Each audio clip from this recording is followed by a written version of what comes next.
Hey, assalamualaikum warahmatullahi wabarakatuh. Apa kabar para explorer, para traveler, dan para vlogger dimanapun Anda berada? Welcome back to Topan Naspi Channel.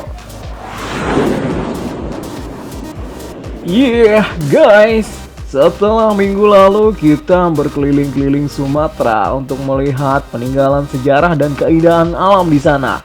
Kali ini kita kembali lagi ke Pulau Jawa guys, tepatnya di Jawa Tengah. Di mana? Yeah, sabar sesaat lagi ya. Kali ini kita diajak sama teman masa kecil saya. Ya, siapa dia? Dia adalah Bang Cacai Gomez. Yeah. Dia bersama teman-temannya dari Kopi Hitam dari wilayah Cempaka Putih Barat. Beberapa waktu lalu sempat berjalan-jalan, refreshing. Mereka pergi ke sebuah tempat yang sangat indah guys. Di mana? Tepatnya di Jawa Tengah, yaitu di Dataran Tinggi Dieng. Guys, buat kalian yang tinggal di wilayah Jawa Tengah, pasti sudah tidak asing lagi kan dengan tempat wisata yang satu ini. Dataran Tinggi Dieng atau Plato Dieng adalah sebuah wilayah di pusat Jawa Tengah yang memiliki ciri geologi, sejarah, dan pertanian yang dinilai khas. Dataran ini diapit oleh jajaran perbukitan di sisi utara dan selatannya yang berasal dari aktivitas vulkanik yang sama dan disebut Pegunungan Dieng. Pegunungan Dieng sendiri secara geografis berada di antara kompleks Puncak Rogo Jembangan di sebelah barat dan pasangan Gunung Sindoro dan Gunung Sumbing di sisi timurnya guys. Secara kasar dapat dikatakan bahwa wilayah Dataran Tinggi Dieng menempati kawasan berukuran lebar 4-6 km dan panjang 11 km. Secara administrasi, Dataran Tinggi Dieng berada dalam wilayah Kecamatan Batur dan sebagian Kecamatan Pejawaran, Kabupaten Banjarnegara, Kecamatan Kejajar, Kabupaten Peranten, Bawang, Kabupaten Batang, dengan inti kawasan wisata berada di wilayah Desa Dieng Kulon dan Desa Dieng. Ketinggian daratan berada pada 1.600 sampai 2.100 meter dari permukaan laut dengan arah aliran permukaan ke barat daya menuju ke lembah Sungai Serayu dengan suhu udara berkisar 12 sampai 20 derajat Celcius di siang hari dan 16 sampai 10 derajat Celcius di malam hari. Meskipun pada musim kemarau antara Juli dan Agustus suhu udara dapat mencapai 0 derajat Celcius di pagi hari. Iklim di Dataran Tinggi Dieng termasuk iklim subtropis dan memunculkan embun beku yang oleh penduduk setempat disebut bun upas alias embun racun karena menyebabkan kerusakan pada tanaman pertanian. Meskipun cukup terpencil, Dataran Tinggi Dieng telah lama menjadi kawasan pemukiman. Sejumlah bangunan peninggalan abad ke-8 masih dapat ditemukan, baik dalam keadaan masih berdiri ataupun telah menjadi reruntuhan. Diperkirakan bangunan-bangunan ini berasal dari masa Mataram kuno. Pertanian di Dieng menjadi sumber mata pencarian utama penduduk.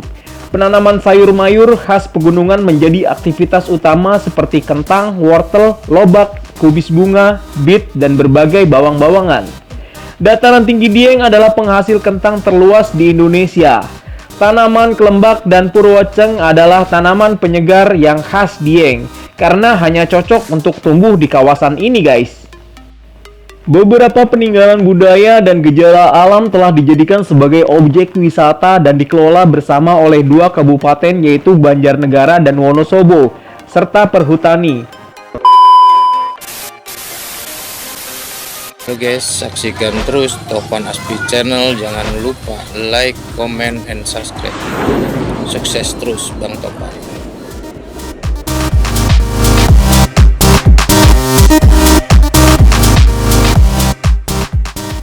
Guys, seperti yang kita ketahui, Dataran Tinggi Dieng memiliki banyak sekali objek wisata. Bang Cacai Gomez beserta kawan-kawan dari Kopi Hitam dari Cempaka Putih Barat mengajak kita berkeliling guys. Tempat pertama yang dikunjungi adalah Telaga Warna. Seperti apakah Telaga Warna? Ayo sama-sama kita simak guys.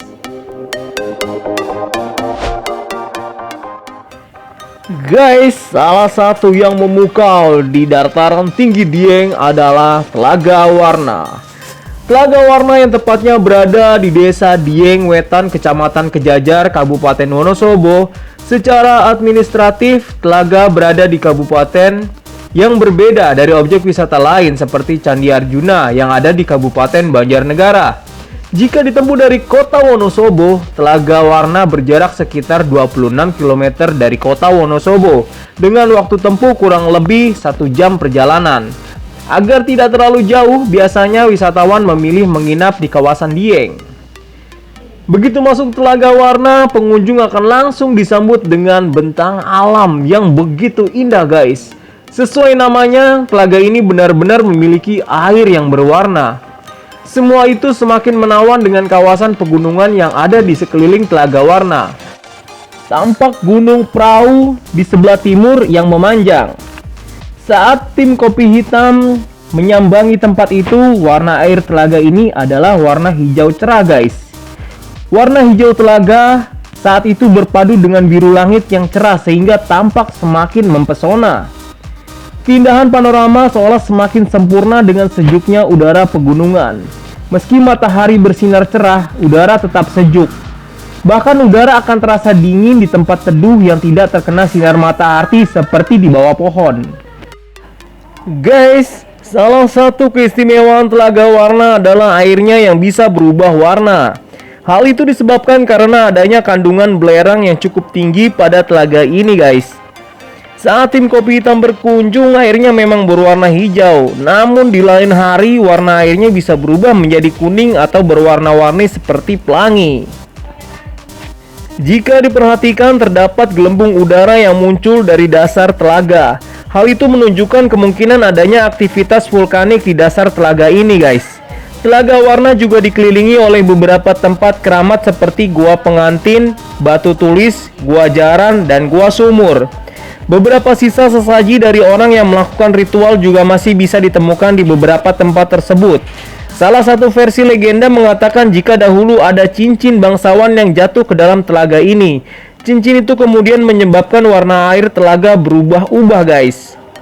Guys, itulah salah satu tempat yang dikunjungi tim Kopi Hitam dalam perjalanan mereka ke dataran tinggi Dieng guys. Ada beberapa tempat lagi yang akan kita bahas pada video selanjutnya. Baiklah, cukup sekian konten kali ini. Mohon maaf atas segala kesalahan, baik yang disengaja ataupun yang tidak disengaja. Akhirul kalam, wassalamualaikum warahmatullahi wabarakatuh.